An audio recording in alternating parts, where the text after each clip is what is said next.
آج be B C کے اندر ایک سٹوری بھی چھپی ہوئی ہے.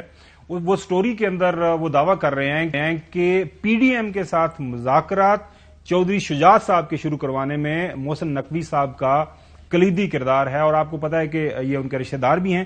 تو سر یہ ایلیمنٹ آف نیوٹرلٹی جو ہم شروع سے بات کرنے کی کوشش کر رہے ہیں، ان کا جو محسن نقوی صاحب کا ملنا جلنا، خان صاحب نے بھی یہ بات کی ہے، تو کیا یہ چیلنجیبل ہے یہ تعیناتی کورٹ کے اندر؟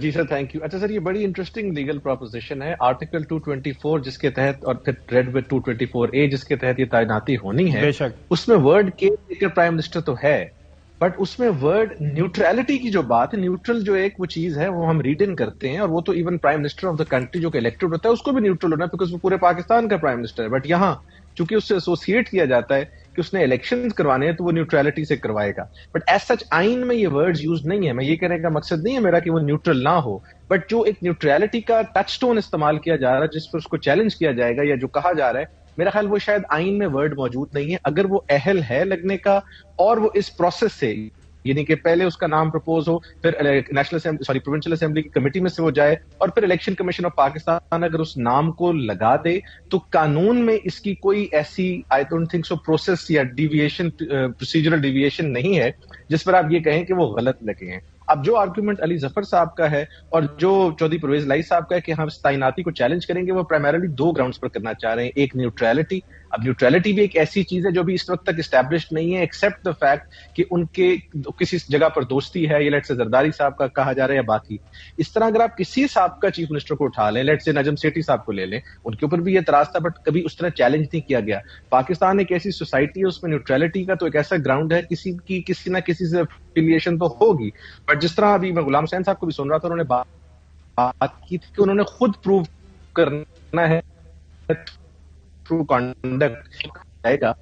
کو پروف نہیں. میرے نزدیک تو ایک بہت اچھے شخص ہیں اور میں ان کی بڑے احترام کرتا ہوں، ان کو آئی گیو ہم آل the benefit in the world کہ وہ انشاءاللہ صحیح پرفارم کریں گے. آپ کے کہنے کا مطلب جو میں سمجھ رہا ہوں کہ بیونڈ اینی ڈاؤٹس اگر یہ ثابت کیا جا سکے کہ میں، آپ یا چودھری غلام حسین صاحب کا نظریاتی یا ادروائز جھکاؤ ہے، کسی کے ساتھ میں کام کر رہا ہوں افیکٹولی، اور اس کے بعد ظاہر ہے جو یہ جو ایلیمنٹ آف نیوٹرلٹی ہے اگر وہ ثابت کر دیتے ہیں کورٹ کے اندر، تو یو تھنک کہ کورٹ اس آرگومنٹ کو ایکسپٹ کر سکتا ہے؟ کوئی کیس لا موجود ہے؟ پہلی تو بات یہ کہ نیوٹرلٹی کو اسٹیبلش کرنا سر بہت مشکل ہے. اگر ہم beyond shadow of doubt neutrality کسی بھی پارلیمنٹیرین پر اسٹیبلش کر دیں، چاہے وہ منسٹر ہو، پرائم منسٹر ہو، تو شاید اس کو 62 63 میں اپنا ہاتھ دھونے پڑ سکتے ہیں عہدے سے. تو یہ نیوٹرلٹی اسٹیبلش کرنا بہت مشکل ہوگی at this stage, merely on the basis کہ ان کے تعلقات ہیں کچھ پولیٹیکل لیڈرز کے ساتھ. پاکستان جس طرح میں نے آپ کو کہا ایک ایسی سوسائٹی ہے کہ ہر شخص کے تعلقات ہوتے ہیں، یا پی ٹی آئی سے ہوں گے یا کسی سے ہوں گے. تو یہ لیگل فلین پہ میں سمجھتا ہوں کہ یہ بڑا اسٹیبلش کرنا مشکل ہو جائے گا. اور دوسرا ایک بات بہت سرکش کر رہی ہے گردش کہ ان کی غالباً کوئی والنٹری ریٹرن ہے جو انہوں نے دیا وہ صرف جو پنسوٹا صاحب اس کے اوپر بعد میں آئیں گے. پہلے چوہدری صاحب آپ سے سوال کرنا چاہ رہے ہیں. میں وہ آپ سے سوال کرنا چاہتا ہوں. جی چوہدری صاحب، میں جو سمجھا ہوں نا، مطلب ہے ان کی اپوائنٹمنٹ، ان کی یعنی جہاں سے ان کو پروپوز کیا، پروپوز کرنے سے بھی پہلے 1.5 مہینے سے کمپین چلائی جا رہی تھی.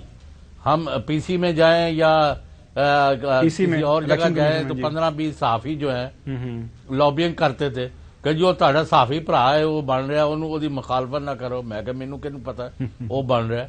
اب آپ کو یہ میں 3 باتیں ہیں جو آپ بھی جواب دے دیں اور چھوٹا صاحب بھی اگر مناسب سمجھیں تو.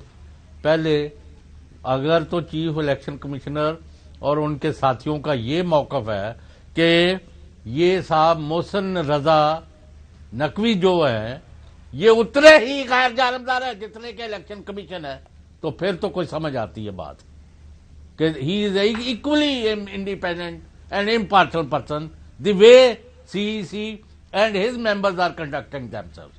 تو پھر تو بالکل ہے. ادروائز حلفیہ کہا جا سکتا ہے کہ ہی از پارٹی. جیسے مجھے کوئی کہے کہ جی آپ بن جائیں، میں نے کہا میں تو پارٹی ہوں بھائی، فلاں کے ساتھ میں ان کے کانڈکٹ کی وجہ سے ایگری نہیں کرتا تو مجھے تو معاف رکھے. لیکن یہاں تو کوئی رواج نہیں ہے. پھر رات کے اندھیرے میں آپ حرف برداری کرتے ہیں. آپ نے اسپیکر پنجاب اسمبلی کو وہاں بلایا، آپ نے سابق چیف منسٹر کو بلوایا، آپ نے پی ٹی آئی کے منسٹر کسی کو آپ نے دعوت دی. آپ نے صرف جو ان کے خلاف یا ان سے ریجیکٹڈ لوگ تھے ان کی صاف دیکھیں، یا نون کے بندے بیٹھے دیکھیں گے یا پیپلز پارٹی کے. آپ نے تو پہلے لمحے سے اپنے آپ کو پارٹی نے ثابت کر دیا. آپ نے قانونی اور آئینی مشکلات میں ہم نے کیا کرنا ہے. It looks like it is so obvious that he has been brought to this office کسی ایجنڈے کے تحت, کسی الٹیریئر موٹو کے تحت ان کو بلایا گیا. ہاں وہ اگر اپنے آپ کو آج سے ثابت کرے کہ میں انڈیپینڈنٹ ہوں تو ہم اپنی رائے تبدیل کر لیں گے. اچھا پنسوتا صاحب, جو آپ بات کرنا چاہ رہے تھے, ایک تو چوئی صاحب نے جو سوال کیا ہے اس کے اوپر بھی کامنٹ کر دیجیے گا, اور ساتھ میں یہ بھی سوال لے لیجیے گا کہ یہ جو پلی بار گیم کی آپ نے بات کی, وہ کہتے ہیں کہ جی آپ نے لیٹر پڑھا ہوگا کہ مجھے بعد میں پتا چلا کہ یہ جو پیسے میں نے 35 لاکھ لیے تھے محمد افضل صاحب سے, وہ آپ کو پتا ہار اسٹیل مل کا ایک مشہور زمانہ کیس تھا, اور وہ مجھے بعد میں پتا چلا کہ یہ کرپشن کا پیسہ ہے, تو میں والنٹرلی جو پیسے واپس کر رہا ہوں اور میں معذرت چاہتا ہوں. اب جو سپریم کورٹ کی ججمنٹ ہے وہ اگر پڑھتے ہیں تو اس میں یہ لکھا ہوا ہے کہ جی پبلک آفس ہولڈر ہونا چاہیے, اس کے اوپر یہ لاگو ہوتی ہے, یا پھر پبلک آفس کو ہولڈ جو بندہ کرنے جا رہا ہے اس پہ بھی لاگو ہوتی ہے. یہ جو پی ٹی آئی والے آرگومنٹ دے رہے ہیں, یہ چوئی صاحب نے جو بات کی اور یہ جو سوال ہے اس کا بھی جواب دے دیجیے گا. دیکھیں جہاں تک چوئی صاحب کا تجزیہ ہے وہ بالکل آن اے پولیٹیکل لیول وہ تجزیہ بنتا بھی ہے, کیا بھی جا سکتا, بٹ میں چونکہ آپ کو ایک پیور لیگل پوزیشن بتا رہا ہوں جس کے تحت انہوں نے لگنا ہے, اور چیلنج بھی ان کی جو اپوائنٹمنٹ ہے وہ لیگل گراؤنڈز پر ہونی ہے. ہمیں ان سے 100 اختلافات ہو سکتے ہیں, ہمیں پرابلم ہو سکتا ہے, یہ کیمپین وغیرہ سب باتیں اپنی جگہ, بٹ کل کو جب عدالت نے فیصلہ کرنا ہے تو انہوں نے دیکھنا ہے کہ آئین کیا کہتا ہے, اور آئین کے ساتھ ساتھ جو الیکشن کمیشن آف پاکستان نے اپوائنٹمنٹ کی ہے وہ ٹھیک کی ہے کہ نہیں کی, اور جو الیکشن کمیشن نے اپوائنٹمنٹ کی ہے کیا وہ الیکشن کمیشن اس وقت فنکشنل ہے کہ نہیں ہے. ان گراؤنڈز پر انہوں نے, اس پر میں نے آپ کو جو اپنا پہلا جواب دیا. جہاں تک والنٹری ریٹرن کی بات ہے, میرا اپنا وہ یہ ہے کہ ان کا ڈیفینس وہاں یہ ہوگا کہ یہ ججمنٹ آئی ہے 2017 میں, والنٹری ریٹرن انہوں نے ان سے بہت پہلے کیا ہوا ہے, کہ جس ٹائم پر یہ والنٹری ریٹرن کیا گیا ہے اگر اس ٹائم پر یہ ججمنٹ موجود ہوتی تو نقوی صاحب کا ڈیفینس ہوگا کہ شاید میں والنٹری ریٹرن نہ کرتا.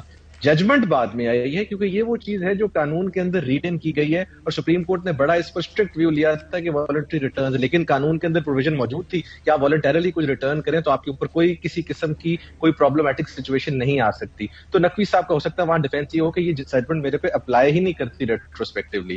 سو میں سمجھتا ہوں وہاں پر بھی شاید he will be able to get out of that. میرا جو پیورلی ایک لیگل گراؤنڈ پر ہے. جہاں تک ہے بات, بہت شکریہ پنسوتا صاحب. جو ہمیں سمجھ آئی ہے جو صاحب وہ یہی ہے کہ محسن نقوی صاحب کو برداشت کرنا پڑے گا پی ٹی آئی والوں کا.